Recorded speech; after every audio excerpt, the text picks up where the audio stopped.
BNP মহাসচিব মির্জা ফখরুল ইসলাম আলমগীর জানিয়েছেন, খুব শিগগিরই দলের ভারপ্রাপ্ত চেয়ারম্যান তারেক রহমানকে আনুষ্ঠানিকভাবে বিএনপির চেয়ারম্যান পদে অধিষ্ঠিত করা হবে। রোববার 4 জানুয়ারি সন্ধ্যায় সিলেটে গণমাধ্যম কর্মীদের সঙ্গে মতবিনিময়কালে তিনি এ কথা বলেন। তার বক্তব্যে দলীয় নেতৃত্বের নতুন অধ্যায়ের ইঙ্গিত স্পষ্ট হয়েছে।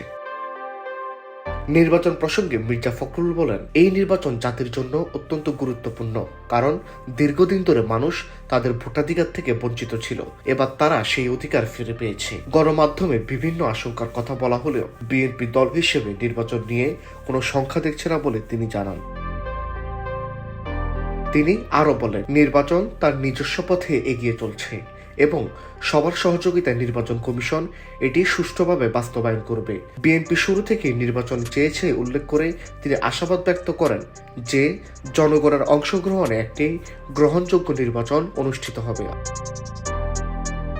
মব সহিংসতা প্রসঙ্গে বিএনপি মহাসচিব বলেন, মবক্রেসি গণতন্ত্রকে ধ্বংস করে দেয়। গণতান্ত্রিক সমাজ গঠনের স্বার্থে এই প্রবণতা থেকে বেরিয়ে আসা জরুরি বলে তিনি মন্তব্য করেন। দলের চেয়ারপারসন বেগম খালেদা জিয়ার মৃত্যুতে প্রসঙ্গ টেনে মির্জা ফখরুল ইসলাম বলেন, তিনি গণতান্ত্রিক লড়াইয়ের মধ্য দিয়ে রাজকীয়ভাবে প্রস্থান করেছেন। খালেদা জিয়ার স্বপ্নের একটি গণতন্ত্রের বাংলাদেশ গড়ে তোলার প্রত্যয় ব্যক্ত করেন তিনি।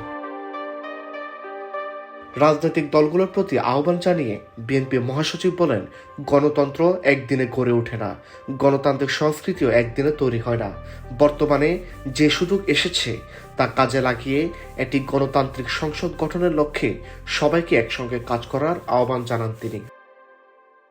নির্বাচনী প্রচারণা নিয়ে তিনি জানান, বরাবরের মতো সিলেট থেকে বিএনপির প্রচারণা শুরু হবে।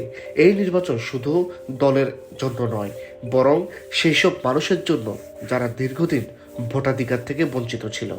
News desk, Dhaka report.